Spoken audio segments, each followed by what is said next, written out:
Yesterday, Sayadaw explained that by being mindful of the presently arising object, one can discern sabhava, the characteristics which are compared to the flavor of the food. By noting the object that arises, one can discern the Paramatha, ultimate reality. In the beginning of the practice, yogi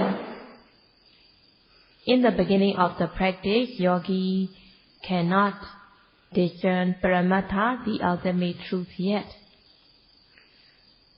Because the mind takes paṇḍitā concept as the object, the mind goes onto the concept paṇḍitā. So the concept paṇḍitā is concealing, hiding the Paramatha, ultimate reality. That is why in the beginning of the practice, yogi cannot discern the Paramatha, ultimate reality yet. When the yogi starts to practice, yogi has to note the object, combining with the concept, naming them, labeling them in the noting. Sabhava are the characteristics that are compared to the flavor of food. When the person eats the food, it is not possible to eat the flavor alone, but one has to eat the food in order to get the flavor, in order to get the taste. Because the flavor, the taste, sweet, sour, spicy, pungent, salty, and bitter, do not stay themselves, but they are in the food. To explain in the Abhidhamma way, the materiality such as vana, the visible sight, gandha, the smell, and the rasa, the flavor, are combined with the four great elements, Pඨavi, Tejo, Apo, and Vayu, the earth element, temperature element, water element, and the air element. Sayadaw gives the example of candy. The flavor is in the candy. Flavor cannot stand on its own. The flavor cannot stand on its own, so in order to get the flavor, the taste, one has to eat the whole candy. One has to put the whole candy into the mouth, and later on, the flavor will be known. And also, the rich, sweet taste cannot stand on its own. One has to dissolve the food in the mouth in order to know the rich, sweet taste. So when the food is taken on the tongue, one gets the flavor or the taste of the food. So just as eating food, one has to eat the whole food in order to get the flavor, sweet, sour, and so on. In the same way, when noting the object, one has to note the object together with the concept, naming them, labeling them as rising and falling. When rising of the abdomen takes place, one has to note it as rising, and when falling of the abdomen takes place, one has to note it as falling. One should not be noting it as the Vayu Dhatu, air element. One should not do so. One should just note it as rising and falling. The same goes with the other objects, lifting, moving, placing, bending, stretching. To explain it in Abhidhamma way, there is paññatti, concept. There is sandhana paññatti, form or shape concept. And the manner concept, akara paññatti. Akara paññatti, the manner concept. In the beginning of the practice, the noting involves sandhana paññatti, form or shape concept, and akara paññatti, manner concept. But when viriya, sati and samadhi, effort, mindfulness and concentration become stronger, yogi discerns the true characteristics. So one has to report what he/she comes to know, whether the yogi comes to know the form or shape concept, whether the yogi comes to know the form or shape of the abdomen, or the yogi comes to know the manner of rising, the manner of falling, or is it the nature, the characteristic, such as stiffness, tension, relaxation. In this way, yogi should describe what he or she comes to know by noting rising. When noting rising, is it the form or shape of the abdomen? Is it the manner of rising? Or is it the nature, stiffness, tension, movement that the yogi comes to know? In order to know the true characteristics, one has to note it by labeling them, which also involves the form or shape concept and the manner concept. Noting the object, one should note it as rising, falling, bending, stretching, lifting, moving, placing. But when viriya, sati and samadhi, when effort, mindfulness and concentration become strengthened, yogi discerns the true nature, the true characteristics. But in the beginning, one has to note the object by labeling them. That's why it is said that one should note the object combining with the concept. But as the practice gains momentum, when viriya, sati and samadhi become strengthened, yogi discerns the characteristics alone, without form or shape concept. There is no person, being, form or shape. Form or shape or person or being does not exist. As the yogi gains momentum in the practice, the concept automatically fall away when he or she comes to discern the true nature, the true characteristic, discerning the paramattha, the ultimate reality. But in the beginning, the form or shape concept, manner concept, still prevails. But at the stage of Bhanga Jnana, knowledge into dissolution, the paññatti concept falls away. Sandhana paññatti, form or shape concept, will no longer prevail. Akara paññatti, manner concept, will no longer prevail at the stage of Bhanga Jnana, at the stage of insight into dissolution. But in the earlier jnanas, in the earlier stages of knowledge, yogi discerns combining with the concept.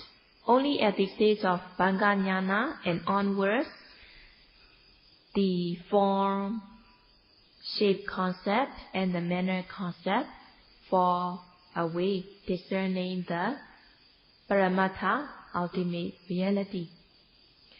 So when noting, rising, falling, sitting, touching, bending, stretching, lifting, moving, placing, when the mind falls on these objects, the mind will be calm and one will be cultivating samadhi khanda, the concentration group, and it is beneficial.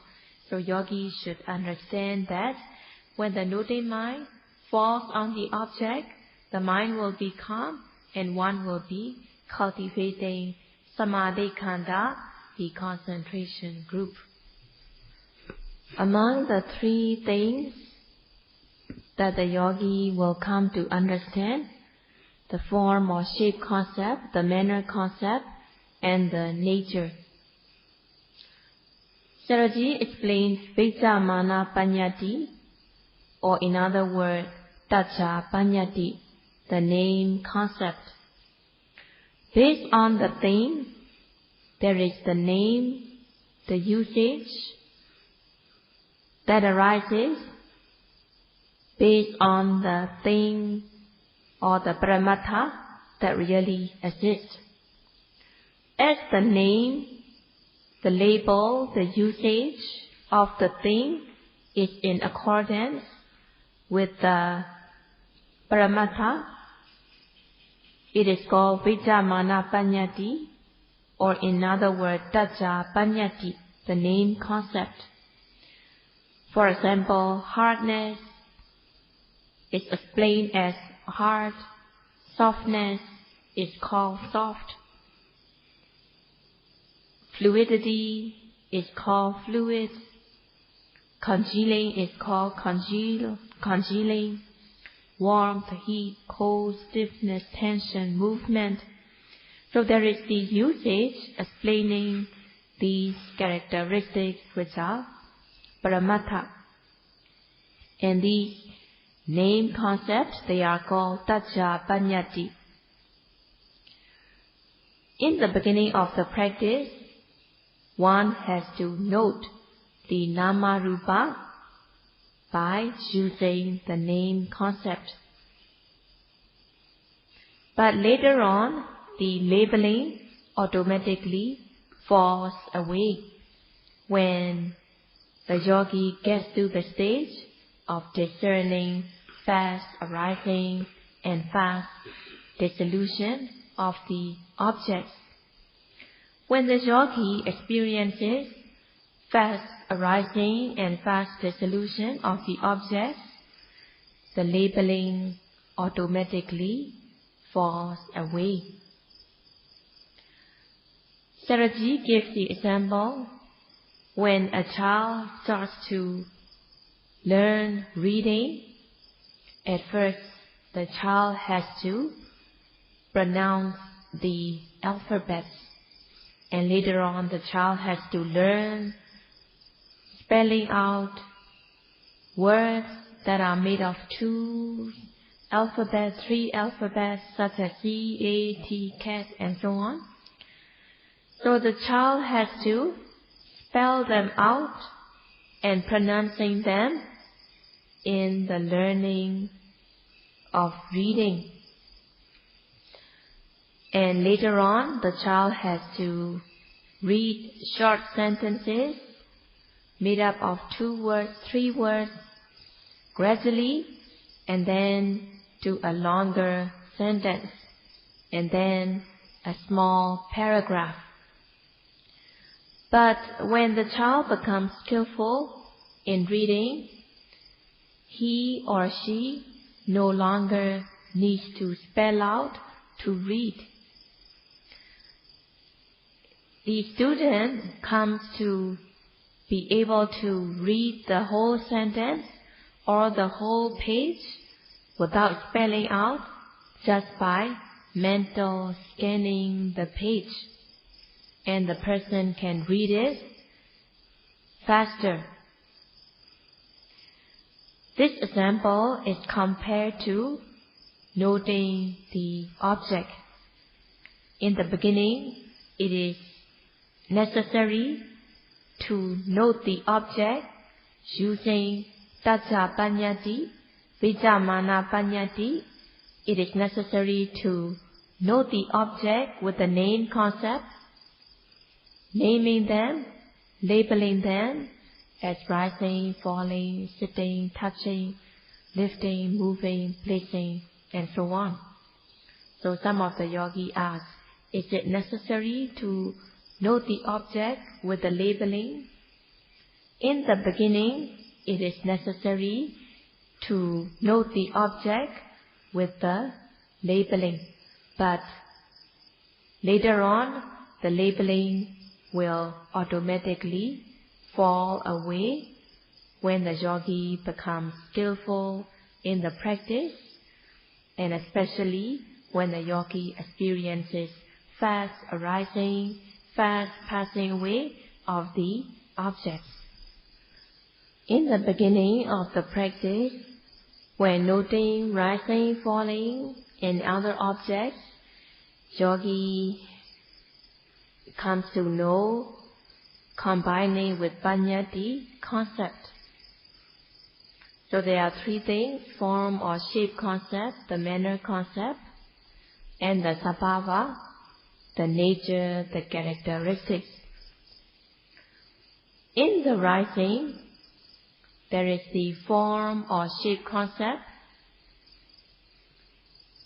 and the manner of rising, and the nature, the characteristics such as stiffness, tension, movement. In the beginning of the practice, one cannot differentiate, or one cannot see apart the form, shape, manner, or the stiffness, tension, movement. By noting rising of the abdomen, what the yogi comes to know? Is it the form or shape of the abdomen? When the mind falls on form or shape, yogi comes to know form or shape. When the mind falls on manner of rising, yogi comes to know the manner of rising. And when the mind falls on stiffness, yogi comes to know stiffness. When the mind falls on tension, yogi comes to know tension. When coming for report, yogi should describe what he or she comes to know by noting rising. By noting rising, is it the form or shape of the abdomen that the yogi comes to know? Is it the manner of rising? Or is it stiffness, tension that the yogi comes to know?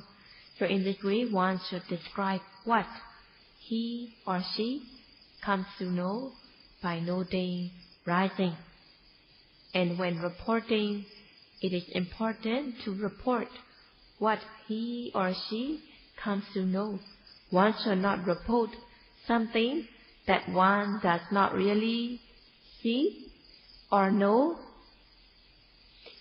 One should not be reporting from imagination or speculating or speculation. One should report his or her true experience.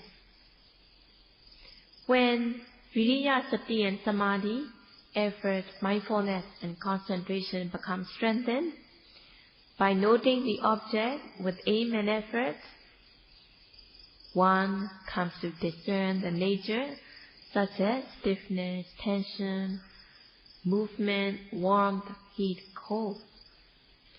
And yogi has to report what he or she experiences or what he, she comes to know.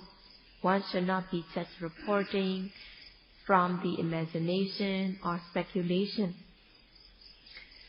By noting rising with aim and effort, by noting rising meticulously, what the yogi comes to know. Is it the form or shape of the abdomen? Is it the manner of rising? Or is it the nature such as stiffness, tension? In this way, yogi should describe what object arose, how he or she noted it and what he or she comes to know. There are three parts: the arising of the object, the noting, and the knowing. The object arises. It is not that yogi make something happen, or it's not just yogi is making the object to arise. Usually, the object arises itself due to the conditions, due to the relevant cause. So when there are relevant causes and conditions, the object arises, and the yogi notes the object with aim and effort. Noting the object with aim and effort is the work of the yogi. Noting means observing. When observing the object, what the yogi comes to know. So yogi should describe what object arose, how the yogi noted it, and by noting the object, what the yogi comes to know. Is it the form or shape? Is it the manner? Or is it the nature?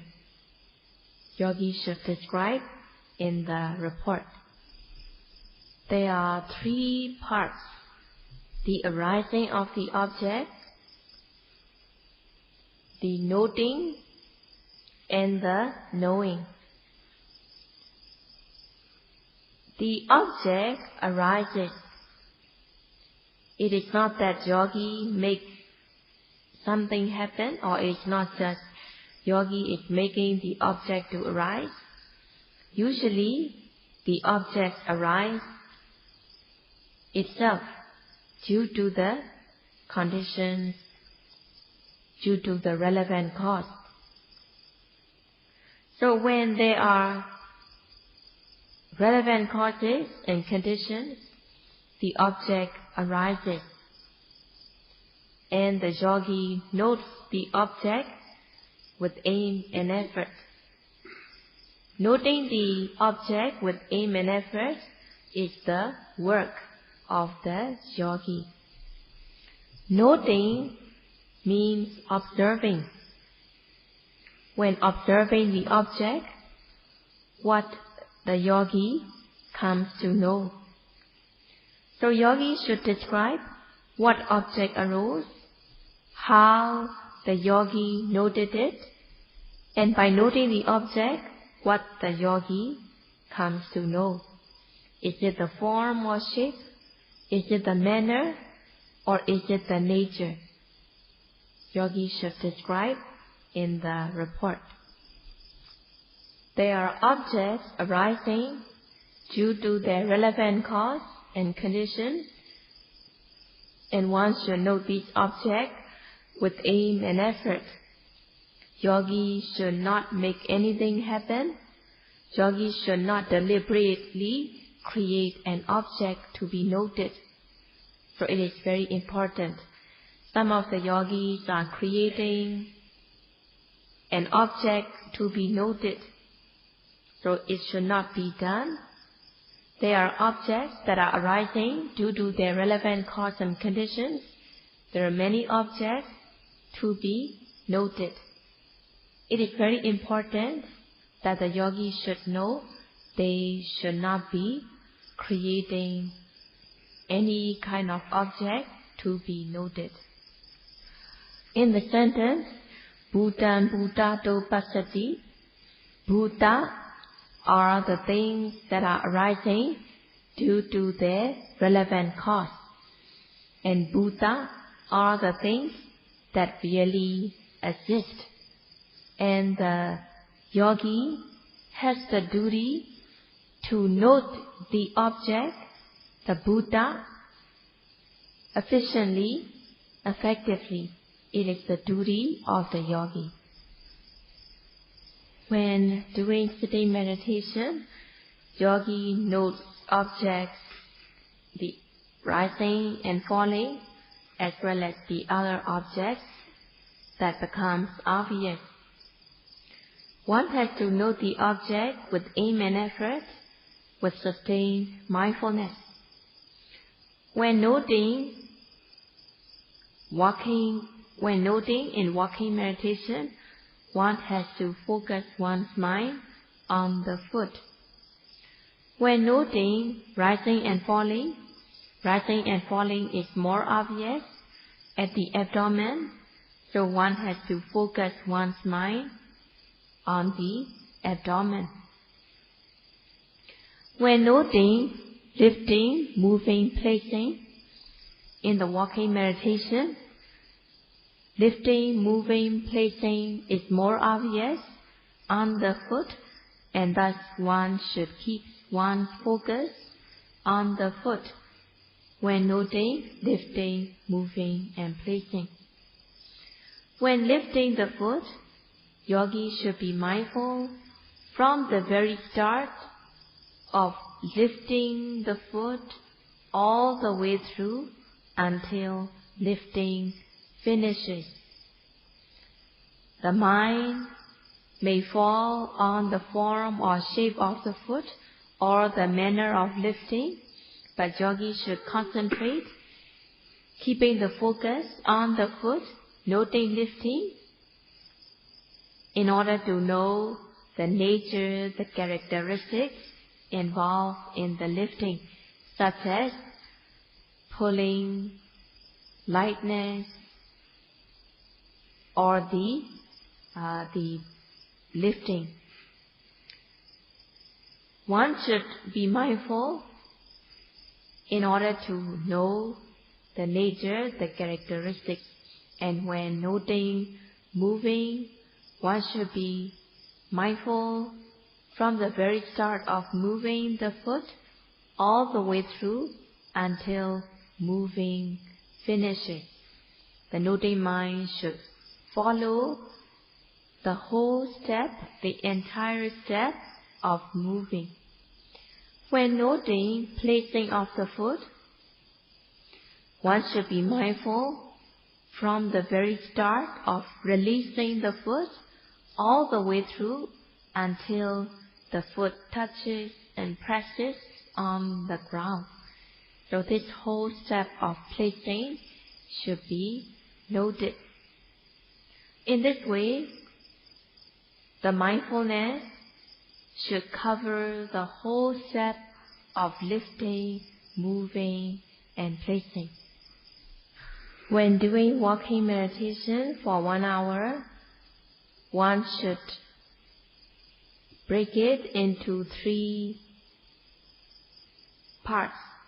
For the first 20 minutes, one can walk little fast walking in order to relieve the tiredness, noting one step, right step, left step. And for the second 20 minutes, one should be mindful of 2 steps, lifting and placing. And of course, one has to slow down the speed of walking in order to note the 2 steps, lifting and placing. For the last 20 minutes, one has to note the 3 steps, lifting, moving, and placing. And one has to note meticulously, thoroughly. The concentration you get from walking meditation should be carried all the way through till the sitting.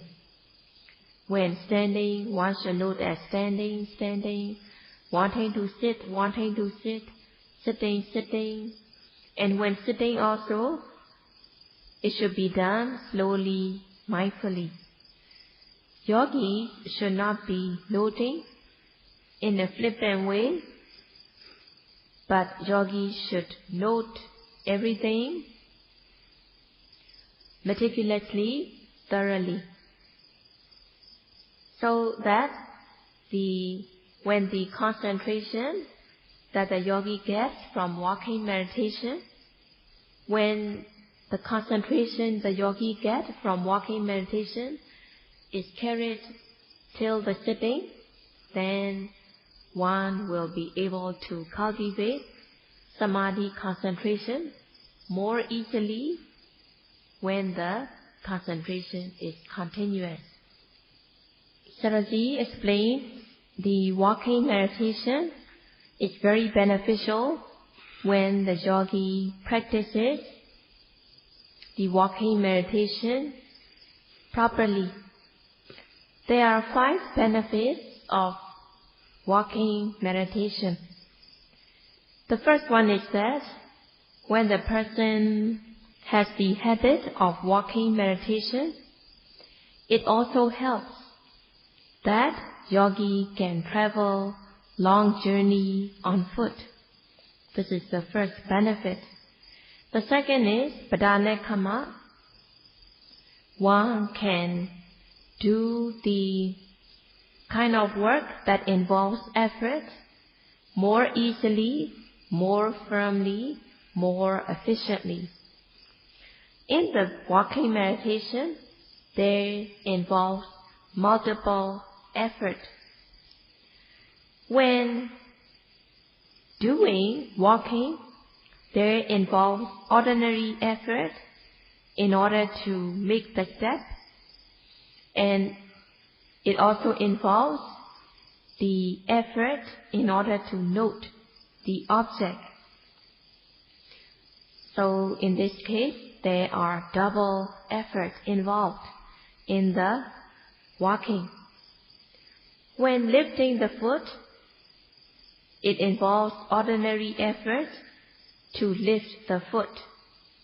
And also there needs to be the effort to be able to follow the lifting, to be mindful of the lifting. And one has to make the effort so that the mindfulness will cover the whole step of lifting from the very beginning of the lifting all the way through until lifting finishes. When noting moving, there is the ordinary effort that is needed to move the foot, as well as the effort that enables the person to note the moving of the foot from the very beginning all the way through until the moving finishes. When noting placing of the foot, there is the ordinary effort to place the foot, as well as the effort in noting the placing of the foot without missing. So in this way, there is the ordinary effort in order to place the foot, as well as the effort in noting the placing of the foot without missing, without failing. Practicing walking meditation generates viriya, effort. When doing sitting meditation, it doesn't involve as much effort as the walking, as one has to sit still, noting the objects that arises. In the walking, there involves at least the double effort, the ordinary effort that it takes to lift, move and place the foot, as well as the effort to note the lifting, moving and the placing. And if the yogi practices meticulously, thoroughly, there involves a lot of effort. Having done walking meditation, one can perform any other work that involves effort more easily, more efficiently. And Atthābhado Hoti, as one does walking meditation, the blood circulation in the body will be good. One gains good health. And also, one is able to digest the food that is taken. Having done walking meditation, one concentration is more durable, it lasts longer. So it is the fifth benefit. By practicing walking meditation properly, one can gain all these 5 benefits of walking meditation. But on the other hand, if the person is doing walking meditation flippantly, negligently, he or she will not get these 5 benefits. So Sayadaw strongly encourages the yogi to do proper walking meditation so that yogis will get these 5 benefits. In the sitting meditation, yogis should note rising and falling of the abdomen, as well as other objects that arise. And in the walking meditation, yogis should be noting lifting, moving, and placing of the foot. In the general activities, yogis should be noting bending, stretching, turning, opening and closing of the eyes, blinking. All of these are to be noted. In this way, there are 3 parts that the yogis should not miss or fail to note. The sitting meditation, noting rising, falling, as well as the other objects that become obvious. The walking meditation, being mindful of lifting, moving, placing. And the general activities, daily activities, bending, stretching, turning, opening and closing of the eyes, blinking. In this way, one should be mindful without missing, without failing on these 3 parts, and not more than that. And Sayadaw says that there is the teaching that says, Jittan Danda Sukhavaha. When the mind is free from the defilements based on the objects that the person comes across, the mind will become danda. The mind is tame and cultured, being free from the defilements based on the objects that the person comes across. The tame, cultured mind can bring happiness. There is the happiness of seclusion, staying alone, as well as there is the happiness, the mind being secluded away from the defilements, and also there is the happiness where the defilements are calm and suppressed, and more happiness will arise by developing knowledge. In this way, by practicing Satipatthana meditation, one gains the happiness that is pure and good and wholesome. The happiness gained through the practice excels many times than the sensual happiness. Every moment the yogi is mindful, for that moment yogi gains happiness that is pure and wholesome. Not being able to note the object, failing to note the object, the person loses all these wholesome happiness. And if the person is thinking about the past, if the person is thinking of these sensual objects, the person gets the sensual pleasure, but it is unwholesome. It is called aprisuddha sukha. It is impure. It is dirty and polluted. Mila sukha. It is dirty and polluted that it is compared to feces. So Sayadaw encourages the yogis to practice respectfully, meticulously, thoroughly, so that yogis will gain the pure happiness that is pure and wholesome. And tomorrow Sayadaw will explain that the mind that lacks control goes everywhere, here and there, going to unwholesome things, inferior things that lead to the unwholesome mind. But this will be all for today. Sayadaw will continue to explain tomorrow.